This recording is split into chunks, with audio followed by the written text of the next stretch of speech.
Olá, meus queridos irmãos e queridas irmãs, bom dia. Hoje é terça-feira, dia 2 de agosto, e nós estamos aqui mais uma vez para estudarmos juntos a Palavra de Deus. Louvado seja Deus pela sua decisão, meu querido irmão, minha querida irmã, de estar aqui. E antes de nós começarmos o nosso estudo, vamos fazer uma oração, pedindo a Deus que se faça presente conosco? Oremos. Senhor Deus, muito obrigado, Pai, por mais um dia de vida. Obrigado, Senhor, porque o Senhor traz a Tua palavra até cada um de nós e o Senhor nos convida a aprender mais de Ti, a aprendermos mais sobre a Tua vontade, sobre a nossa vida. Obrigado pela Tua misericórdia, Senhor. Obrigado pelo Teu Espírito Santo que age em nossos corações e que nesse momento o Teu Espírito tenha livre acesso à nossa mente, ao nosso coração, para que Ele molde, para que Ele transforme, para que Ele purifique, para que Ele fortaleça também, para que Ele conforte, Senhor. O Senhor conhece cada uma das nossas necessidades. Suplicamos também o perdão dos nossos pecados e pedimos a Tua guia nesse momento, na lição da Escola Sabatina. Tudo isso nós o fazemos em nome de Jesus. Amém. Bom, meus queridos irmãos e minhas queridas irmãs, a lição de hoje tem como título Vontade Disciplinada e traz o seguinte para nós. Um dos maiores inimigos da nossa vontade são os sentimentos. Olha, querido irmão, querida irmã, eu achei isso muito interessante. Veja só o que a lição vai continuar dizendo. Somos bombardeados com imagens e músicas que apelam aos nossos sentimentos, desencadeando emoções, ira, medo ou luxúria, sem que percebamos. Com frequência, pensamos em coisas como: o que desejo comer hoje no jantar?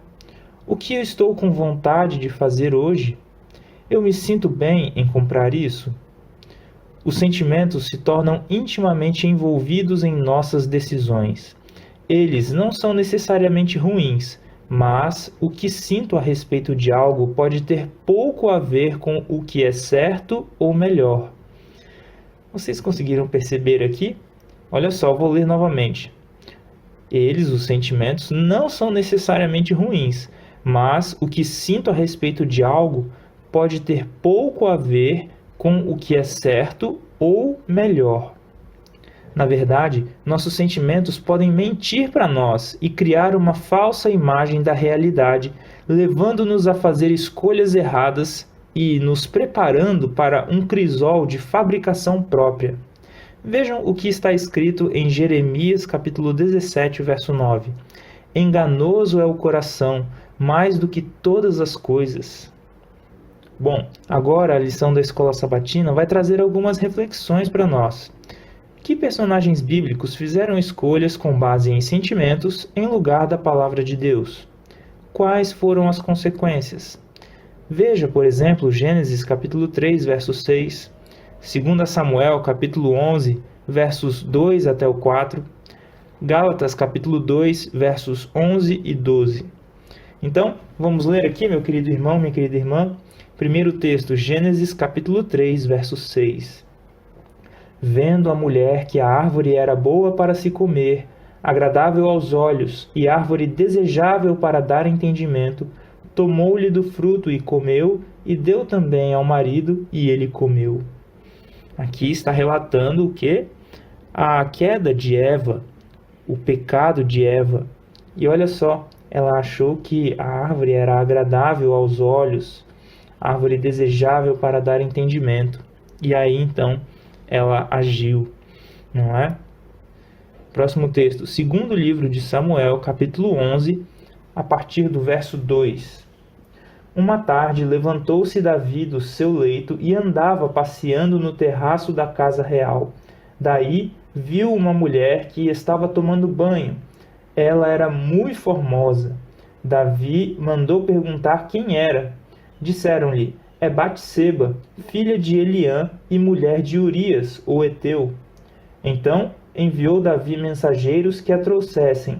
Ela veio e ele se deitou com ela. Tendo-se ela purificado da sua imundícia, voltou para a sua casa. E aí, meu querido irmão, minha querida irmã, o que aconteceu com Davi? Ele também foi guiado pelos seus desejos, viu que a mulher de Urias, Batseba, era formosa. E aí então ele escolheu fazer aquilo que era mal diante do Senhor, aquilo que era pecado. Próximo texto agora, Gálatas capítulo 2, versos 11 e 12. Quando, porém, Cefas veio a Antioquia, resisti-lhe face a face, porque se tornara repreensível. Aqui Cefas é Pedro, tá bom? Pedro, ele era chamado de Cefas também. Com efeito, antes de chegarem alguns da parte de Tiago, comia com os gentios. Quando, porém, chegaram, afastou-se e, por fim, veio a apartar-se, temendo os da circuncisão. Vejam só, então, Paulo, ele repreendeu Pedro, um dos 12, aquele homem que estava ali próximo de Cristo, não é? E Paulo agora o estava repreendendo, por quê? Porque Pedro, ele acabou sendo governado ali pelos seus sentimentos, ficou com receio do que as pessoas poderiam pensar dele quando ele estava comendo com os gentios, e aí então ele foi mudando o seu comportamento. E Paulo então o repreendeu. Bom, meu querido irmão, minha querida irmã, agora nós vamos ter uma outra reflexão lendo um texto de Pedro.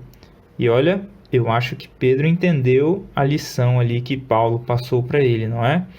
Vamos ver aqui na sequência. Leia 1 Pedro, capítulo 1, verso 13. Com o que Pedro estava preocupado e o que ele queria que seus leitores fizessem. Bom, eu vou ler aqui 1 Pedro, capítulo 1, do verso 13 até o 16, porque eu acho que vai ajudar a explicar algumas coisas. Vamos lá.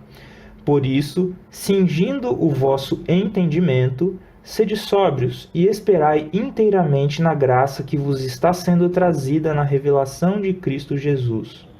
Então, Pedro está falando aqui sobre o entendimento, para sermos sóbrios e esperarmos inteiramente na graça. Mas olha só o que ele continua dizendo.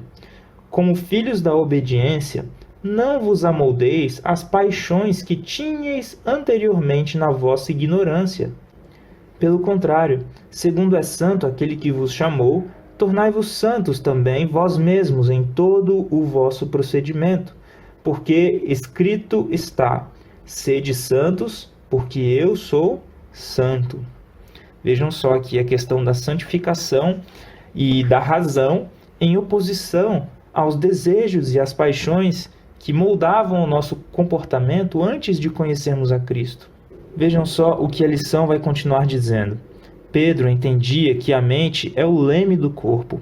Tire o controle da mente e seremos controlados por quaisquer sentimentos que soprarem em nosso caminho. Meu querido irmão, minha querida irmã, que declaração importante, hein? Vejam só como nós podemos ser controlados, direcionados por quaisquer sentimentos que nos levem a fazer coisas que são completamente contrárias à vontade de Deus, se nós tirarmos o quê? O controle da nossa mente, da nossa razão, porque é através da razão que conhecemos a vontade de Deus, é através daquilo que nós lemos na sua palavra. Sabe, querido irmão, querida irmã, a vontade de Deus, ela é trazida a nós de uma maneira que é, vamos dizer assim, racional. Nós conseguimos compreendê-la, as orientações, os princípios, mas muitas vezes nós deixamos isso de lado e damos vazão ao quê? Os nossos sentimentos, os nossos desejos, e deixamos que eles nos governem. Mas não deve ser assim. Bom, a lição vai continuar dizendo o seguinte: imagine caminhar por uma estrada estreita até a casa do pastor. Ao longo da estrada existem muitos caminhos que levam a diferentes direções. Alguns deles conduzem a lugares que não gostaríamos de visitar. Outros parecem tentadores e apelam para nossos sentimentos, emoções e desejos. Se, porém, pegarmos qualquer um deles, sairemos da estrada certa e seguiremos por um caminho do qual pode ser extremamente difícil de sair. Agora, a lição vai finalizar com mais algumas perguntas para a nossa reflexão. Que decisões importantes estão diante de você? Pergunte-se honestamente: como posso saber se estou fundamentando minhas escolhas em sentimentos, emoções e desejos, em oposição à palavra de Deus? Que nós possamos refletir sobre isso, não é, meus queridos irmãos e queridas irmãs?